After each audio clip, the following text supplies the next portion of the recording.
La policia local de València va ser una de les pioneres en la posada en marxa de la coneguda com a policia de proximitat, un treball que integra els agents en els barris i associacions locals amb una visió més preventiva.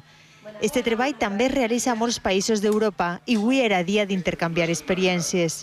E aqui este seminário é espelho disso, é espelho de cada transmitir do que melhor está a fazer na comunidade, trazendo o retrato da comunidade e nós eu levo para Lisboa o que vou aprender aqui. En este seminari s'exposen 13 bones pràctiques, 13 maneres de treballar amb resultats positius en els seus països d'origen. A Àustria, per exemple, la policia ha integrat en la seva web una plataforma social on els ciutadans exposen idees i denúncies per a millorar la seguretat.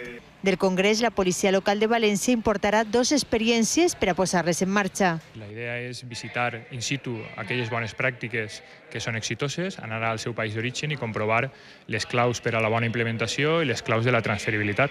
En el seminari han participat 130 agents de 10 països d'Europa.